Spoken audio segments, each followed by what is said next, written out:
พี่น้องมาเอาเตาถ่านกับถ่านมาให้อีหล่าใบเตยอาสยามเฮาก่อนเนาะพอได้ให้เพิ่น1ข้าว1น้ำพี่น้องเอ้ยบ่มีหม่องจูพื้นตู้ไฟว่าซั่นบ่ลีก็เลยไปซื้อมาให้น้องเพิ่นพี่น้องเอ้ยเนาะสบายดีเด้อน้องเด้อมาแล้วครับพอดีเห็นทางน้องเพิ่นกำลังเข้ามาพี่น้องเอ้ยโยย่าได้ให้ตกเคลื่อนได้เฮ้ยพี่น้องเอ้ยเนาะพอดีเท่านิ้วออกเมื่อแล้วกินนี่มาจักเทื่อแล้วเจ้ามาเทื่อที่2เทื่อนี้โดยพี่น้องก็อยู่ใครอยู่ใกล้กันอยู่อีละเอาไว้ใช้เตาเจ้านี่จูเทิงบ่ลูกจูเทิงอยู่ลุมแต่เฮือนไหม้เนาะอันตรายอยู่ดิเนาะคันมันดับบ่ดีเนาะเอาไว้ข้างล่างขอยันติดเขาเอาไปมันไม่เอาเทิงพี่รถมานั่งอีละมาพี่ลูกมาหับน้ำไม้นะเอาทานเนี่ยเด้อฮบเอาจับเอาไปยืมไปพูมองนั่นเจ้าพูดเลยนั่งใบเตยเท่านี้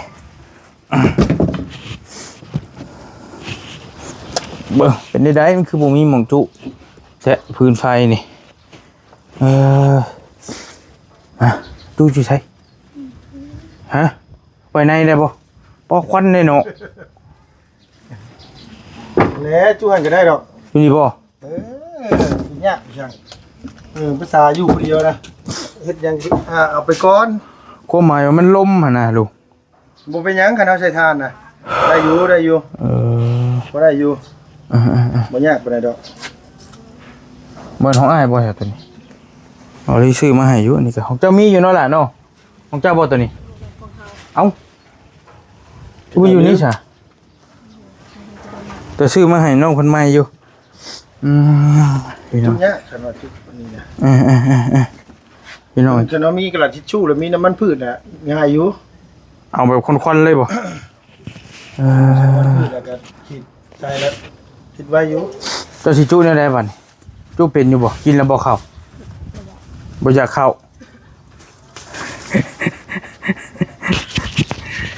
มียังบ่เพิ่นยึดโดนใน2คนมีแต่คนพุ่งใหญ่ๆขึ้นมาโอเคพี่น้องเนาะนี่กาแฟเอาไว้เด้อไอ้ซื้อมาให้เด้อเก็บไว้ตอนนั้นบ่จักหงไผบ่จักแม่นหงไผบ่พี่น้องอันนี้แหละเจ้าเก็บไว้ดีๆเด้อคันซั่นแล้วเก็บไว้ในก็ได้เด้อคันซั่นแล้วอ้ายว่ายันมันป้าไปสิแล้วยันบ่เหลือซื้อทานมาให้น้องเพิ่นสอบนึงพี่น้องซื้อเตาทานกับเตาพอได้มาไว้ต้มมีต้มหยังกินมันบ่ต้องได้ไปพึ่งพาคนอื่นเนาะหม้อแห้งใส่กระโปงก็มีใบเดียวว่าซั่นโอ้ยเนาะสวยบวงก็มีอยู่บ่ล่ะมีจักใบฮะลูก6ใบล่างชั้นหลอกชั้นไล่ล่างมีอยู่บ่ตายครับบ้านพี่น้องเจ้าไปล่างอยู่ใช้เจ้าเฮ็ดยังกินซะนี่ล่าชุดนี้ตัวนี้บ่ได้เฮ็ดจักเทื่อเจ้ากินข้าวอยู่ใช้ซะน่ะเทื่อก็บ่ได้กินจะมีเว้าจังซี่ไอ้ก็ยอมแล้วเจ้าบ่กินจะได้เจ้าสิอยู่จะได้เป็นให้ซะบัดนี้ก็ซั่นก็ย่างไปซื้อเอาก่อนอยู่ตลาดแรงเด้อไปซื้อมากินก็เจ้าเริ่มขายแล้วนี่ก็ได้พี่น้องอยู่บ่มีข้าวมีน้ำกินเสียจะได้อยู่จะได้เป็น1แล้วก็ดับพื้นดับไฟจบดีไปแล้วมันเฮือนใหม่ใช่ไหมเฮือนน้องพันนี้ก็ได้มันสิใหม่แล้วมันบ่ได้เรือได้แหละพี่น้องเบิดได้แล้วนี่ก็ได้เก็บไว้จบดีเด้อจังได๋เฮียเด้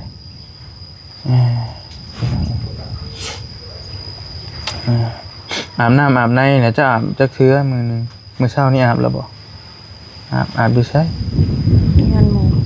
มู่เฮือนข้างหลังนี้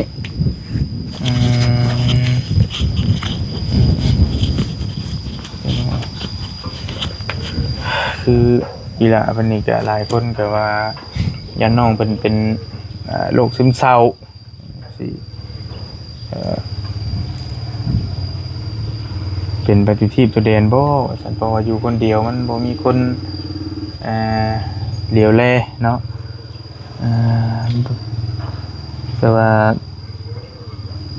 ถามที่บอลี่มากินนี่กับน้องเพิ่นอยู่ประโยคน้องน้อยน้องเน่งน้องเน่งน้องเน่งอยู่กับอีกอย่างน้องเพิ่นบ่ทันลึกทีมงานเฮาปานใดแล้วก็บ่ทันอยากแสดงออกอีหยังหลายหั่นน่ะตามบอลี่เบิ่งนี่ก็ได้พี่น้องตอนนี้เฮือนไผใส่ลูกกำลังสร้าง เพิ่นตุย เพิ่นตุยผู้เล่าย่างผ่านมากินนี่บ่โอ้เอาเจ้าคือว่าตัวหลังคาขาวซะ เบิดเลยของเราโดน เฮือนหลายหลังแท้ฮึเพิ่นเป็นชาวผู้ชาวบ่กินนี่รู้จักกับเราบ่เจ้าก็ได้ รู้จักกันมาตื่นแล้ว จะโดนแล้ว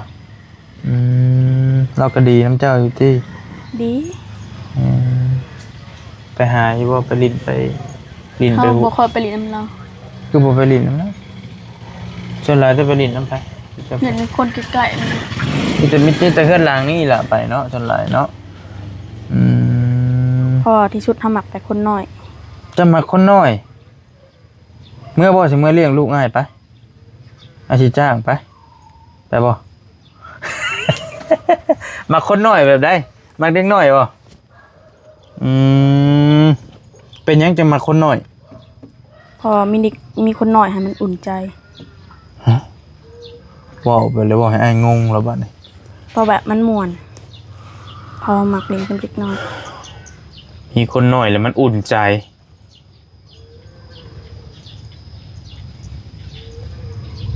มักหยอกคันให้เลี้ยงได้บ่คันมีคนเอาเด็กน้อยมาฝากให้เจ้ามือหนึงเจ้าครับเลี้ยงได้บ่ลูกได้อยู่บ่ คันมันหายดุก็บ่อยากเป็นแล้วเนาะ เอามันก็บ่มันก็สารพัดแล้วเด็กน้อยเห็นบ่มันก็ให้ทำ สมมุติว่าอ้ายสิเอาเด็กน้อยมาให้เลี้ยงนี่อ้ายจ้างนี่มื้อละแสนนี่รับบ่ให้บ่จักแล้วตัวนี้เด็กน้อยเฮ้ว่ายันบ่ลึง ยันมันบ่ลึกเอาก็เว้าก็สมมุติซื่อๆหั่นนะสมมุติมันอยู่นำเจ้าหั่นนะเลี้ยงบ่เจ้าไปดำนาได้มื้อเท่าไหร่สาว บ่ค่อยไปด ปีกายนี่เด้ที่ไปปีที่เจ้าไป ำวันละ150,000 วันละแสนห้าผู้ใดพี่น้องเนาะเอาไอ้ให้มือ2แสนไปเลี้ยงบ่เด็กน้อยผู้หญิงจักปีจะประโยคอยู่นี่อันผู้นี้ 3 ปีแหละ 3เดือน โอ้3 เดือนนึง3 หาก็ออกมา 3 เดือนมันเลี้ยงง่ายเด็กน้อย3 เดือนเด็กน้อยกำลังไปนี่อยู่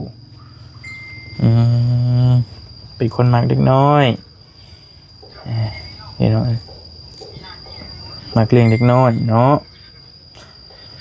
ส่วนหลายก็มีแต่เฮือนหลังนี่แหละเห็นอีหลาเพิ่นไปเรื่อยพอบาลีมา2 มื้อก็เห็นเพิ่นอยู่แต่เฮือนหลังนี้เฮือนหลังท้ายๆนี่พี่น้องเนาะมีแต่อนามัยเด้อคืออ้ายบอกเด้อเดินเวลามีเวลาว่างแล้วก็เก็บกวาดเจ้าบ่กวาดตอนนั้นหรือว่าพ่อให้ไปกวาดอันนั้นบ่แม่นบ่ บ่แม่นอันนี้หอยเขาพัน บ่อันกินเหยื่อกินตองหั่นน่ะ อันนั้นเขาไม่รีจูดตอนเฮายังบ่ได้มา เมลีคนไหนเด้เมลีป่ะนี่ แม่ตุยนี่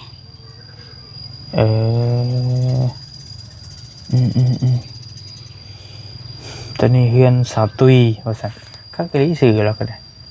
ผู้ทักถามแล้วกินนี่แหละ9 ต้นเนาะจะเพิ่นสิเฮ็ดทรงแบบใดเด้กำลังตั้งวงกบขึ้นแล้วพี่น้องเนาะคันได้ซำนี้คักแน่นอนล่ะเนาะซำนี้พอดีงามเนาะเฮือนเจ้าเนาะ9 ต้นได้พี่น้องพอดีงาม9 ต้นก็เสาแล้วก็นิดหน่อยยังดอกบ่ได้ใหญ่เสาคนนั้นก็ได้ว่าดินท่านี้ก็มันดินอยากหายากห้านค่าบ่น่ะลูก หันเราขายเครื่อง ขายเครื่องพร้อมสตุ้ยหั่นบ่โอ้ เราขายแต่ดนเรา เราขายแต่ปี2021 22 23 22 เราขายอย่างนี้ฮะ หลายอย่าง มีแนักกินบ่ มีแต่มี อืม ขนมยาสะหัว โดยไม่หยังที่เจ้ามักกินบรรดานะกินตำบักหุ่งแกงหน่อไม้ลาบซีนปิ้งไก่อิหยังมีหยังเจ้ามักกินมีข้าวขาหมูอหยังกินนะเคยกินบ่ เคยอยู่ เคยอยู่กินอยู่มีบ่คนขายในเชโนนี่ มันบ่ค่อยขายเป็นไรเพราะว่าเขาบ่ค่อยซื้อมันแพง มีอยู่บ่คือว่ามีอยู่นะอยู่ในเชโนนี่มีเห็นบ่ยาวซื้ออยู่จนอยู่ในคุ้มทั้งวัดทั้งหยังสักอย่างนี่แหละคือได้ก็มาอุ่นเฮือนซ่านน้องเพิ่นพี่น้องก็บ่ลีกำลังสิลงไปสวรรค์มื้อนี้ก็ได้บ่ได้ไปทางอัน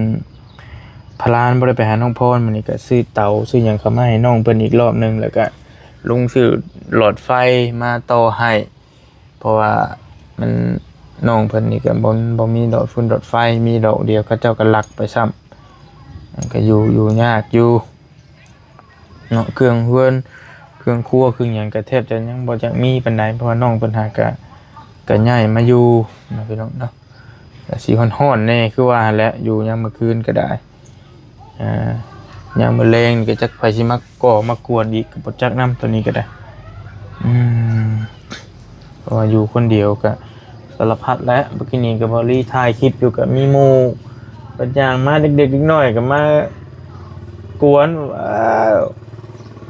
เว้าเยาะเย้ยใส่กันนั่นโน่นนี่ก็บ่คักปานใดแล้วอีหล่ะเพิ่นก็แฮงอยู่คนเดียวอยู่แฮงสุขแฮงเศร้าอยู่เขาเว้าหยังใส่เจ้าหมู่เจ้าจังแบบเจ็บใจแฮงลูกคำใดที่เขาเว้าใส่เจ้าจังบ่ค่อยมัก นี่ชุดเขามักด่า ด่า พ่อแม่ ฮะ เขามักเอาพ่อแม่ไปเป็นทดลอง เขาเว้าแบบใดบอกให้ฟังหน่อย ออกมา เอาแม่ไปเป็นทดลองแบบใดลูกเจ้าบ่ต้องเว้าถึงคนเว้าก็ได้เว้าแบบที่เขาเว้าใช้เจ้านะเขาเว้าประมาณใดแบบว่าด่าเจ้าแบบเจ้าบ่มีพ่อมีแม่สิบ่หรือว่าเจ้าเป็นแบบใดเกิดได้กับเจ้าเว้าเจ้าคือว่าพ่อแม่ไปทดลองด่าพ่อแม่เจ้าบ่เพิ่นด่าพ่อแม่แบบใดด่าว่าพ่อแม่เจ้าน่ะบ่เบิ่งลูกเบิ่งเต้าสิบ่หรือว่าแบบใด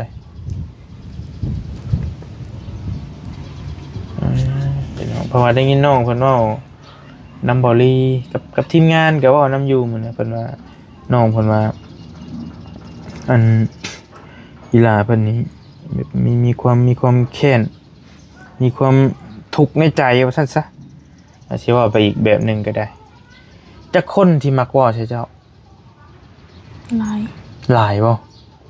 ผู้ย่างไว้ที่นี่แม่นบ่ผู้นี้น้อยแม่นบ่นั่นเพื่อนเราอยู่ไสดอก นี่ลุง เพื่อนตัวหลังนี้น้อยนี่บ่ผู้คือนี่กับผู้ยิ่งมื้อนั้นไผเว้าเรื่อยกว่ากันคือบ่เห็นมื้อนี้เราไปไสบ่อีหล่าพุ่นน่ะเพิ่นบ่มาบ่ได้มากวนจ้ะบ่เราไปหน้าแล้วบ่เลยจะได้ ตอนอายมาวิทย์หันเขาเว้าใส่เราเพราะว่าเขาบ่ให้เรามาสอบเลยเราบ่มา จะเว้าแบบใด เขาว่าคันมึงมาสอบอีกบัดนี้หันเขาว่าเขาสิบ่ไว้ชีวิตเลย เอ้าจะเว้าจังซั่นก็เฮ้ย เรามักมาสอบมาอ้อแอ เจ้าก็เลยบ่มักปานนี้อันนี้ชุมอ้ายอยู่ชื่อบ่เขาเจ้าบ่ค่อยมานี่แต่ชุมอ้ายมื้อน่ะเซลบ่นั่นนี่ เขามักมาวน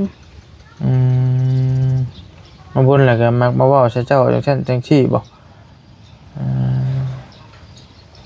พอพอลีมาก็แม่นความน้องเพิ่นอยู่ดอกบางทีมันก็แบบมันเฮาอยู่แล้วก็บ่ม่วนใจนะพี่น้องเฮาให้มีคล้ายๆให้มีปมอยู่นะให้มีปมด้อยอยู่แล้วก็มัน มีคนมาเยอะมาเยอะเฮาก็บ่ม่วนใจก็ว่าเดี๋ยวจะได้แต่เขาก็บ่ได้มาตบมาตีติส่วนหลายก็มีแต่มาเว้าใส่บ่มี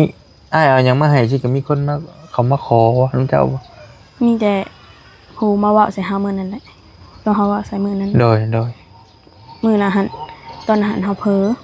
โดย เฮาเพ้อหน่อยหนึงเขาก็มาลักเอา ลักเอามีฮะลักไปจักฮอ 3 3ฮอ ลักเอากลางเว้นนี่ เจ้าเผลอเจ้าลืมล็อกประตูเจ้าเห็นบอกว่าเขาจะเอา ตอนเขาเอาเฮาบ่เห็น เจ้าหูจะได้บอกคนนั้นเอาใช่ เฮาคนโตเขา คนโตเขา อยู่บนเชือกไว้ใช่ เขาเสืองไว้ในท้องเขา โอ้ยได้สะเนาะมันผู้อยากลักก็ได้ก็ย่าแล้วคืออ้ายว่าหั่นแหละคนใดบ่ดีคนใดบ่อันงามก็บ่ต้องไปโศกเขาเนาะคนใดดีก็จังคบคนใดบ่คือบ่นั่นก็บ่ต้องไปคบกันบางทีมันเขามาเฮ็ดเกินไปเฮ็ดเฮงเฮ็ดเนี้ยอันนั้นเกินไปเฮาก็ไปบอกผู้ใหญ่เพิ่นบอกในบ้านโลดแล้วไปบอกผู้ใหญ่ผู้ตีเพิ่นนะบางทีมันก็อันตรายเด้เนาะน้องเพิ่นแฮงอยู่คนเดียวพี่น้องเอ้ยก็เข้าใจอยู่ดอกตัวนี้ก็ได้ก็ตามได้ยินบาลีได้ยินทางคุยกับชาวบ้านในช่องลุงเฮิมแบบไอ้เมย์แล้วนี่ไปคือว่าไปเอาผัวใหม่แล้วได้ตามที่ได้ยินอันเพิ่นเบ้าตามเพิ่นว่ามาได้เป็นได้ผัวคนต่างชาติว่าซั่นเนาะทางเมย์แล้วก็ได้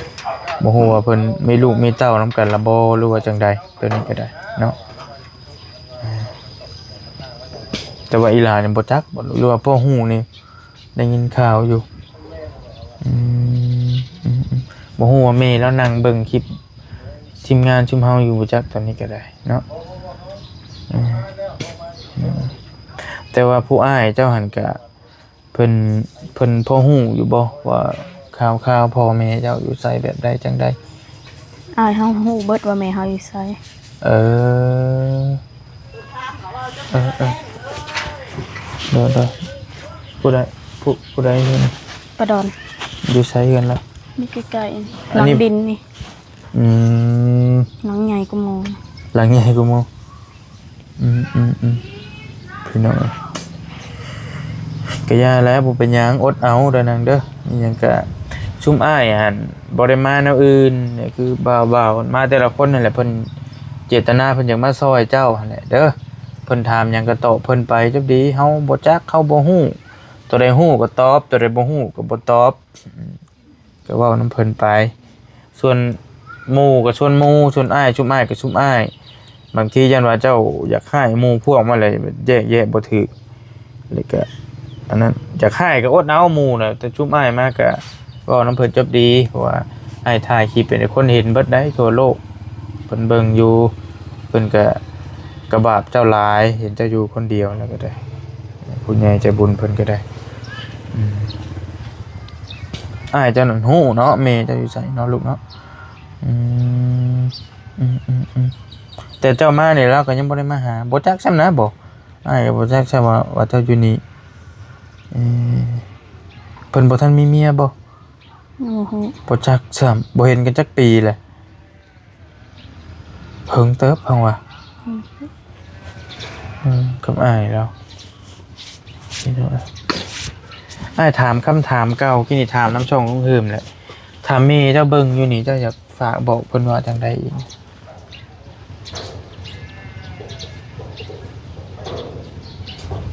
บอกให้อ้ายฟังหน่อยบ่อยากให้เพิ่นมาหาบ่คือเจ้าเว้าน้ำอ้ายกินนี่บ่อยากให้เพิ่นมาเยี่ยมเจ้านี่แม่นบ่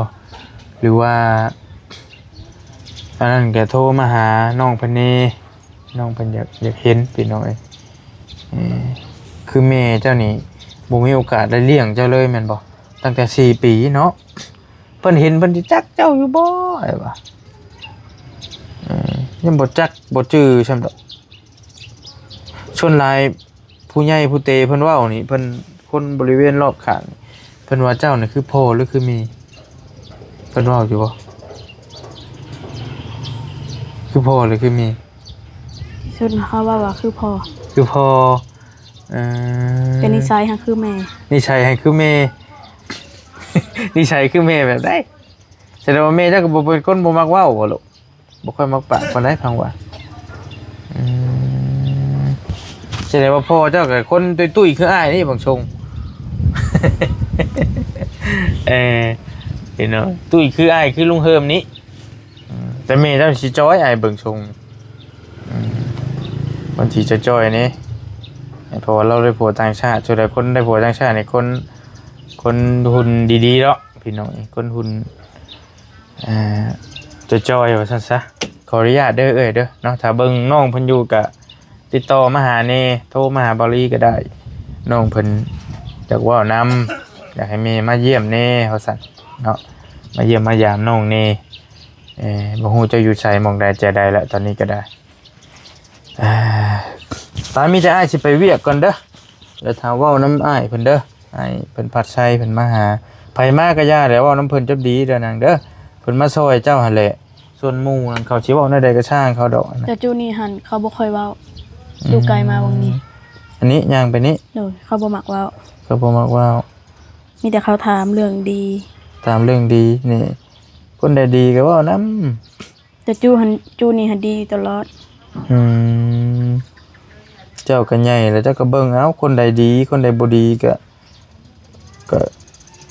บ่ครบคนใดดีก็จังครบจังเว้าน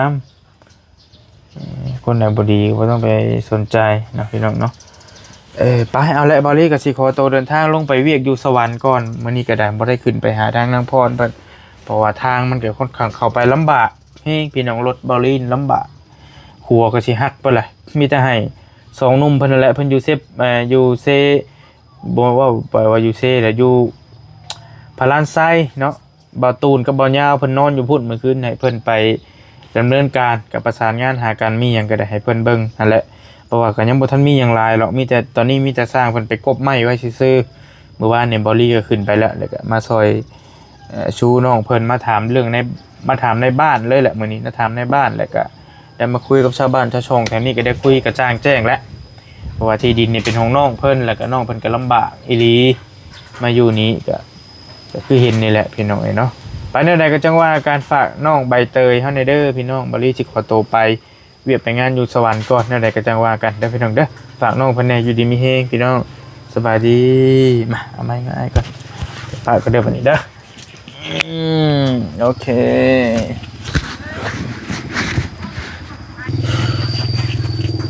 ไปเบิ่งไฟบ่โอ้ผู้สิไกลพุ่นตกตัวน้องใช้พาไปบ่ไกลบ่ไอ้บ่าวเพิ่นพาไปบ่หรือว่าจะได้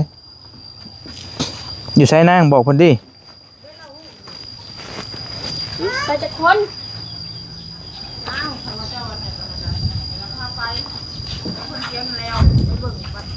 ไปเดี๋ยวให้น้องเพิ่นไปเบิ่งไฟพี่น้อยแล้วก็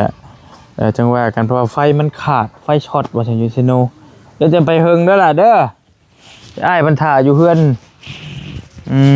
พี่น้องโอเคไปป้าเด้อน้องเด้อโดยสวัสดีเดินทางปลอดภัยโดยสิลงทางสวรรค์ก่อนมื้อนี้บ่ได้ขึ้นไปทางพุ่นเนาะโอ้ยครัวมันลุเลยตัวครัวตัวที่2ฮะเกือบมันเกือบสะบัดท้ายเมื่อคืนนี่ก็ได้มันน้ำท่วมโดยแม่น้ำท่วมมือฝนตกแห้งหั่นนะแล้วครัวมันก็ผุพังหลายเลยย่านในกับปนัดจังวะเดี๋ยวโอเคเด้อเด้อเห็นเจ้าน้องเพิ่นมาเจ้าน้องห่านลุงลืมไม้ได้ห่านยังไม่กันชั้นฮะไม่กันชั้นฮะโย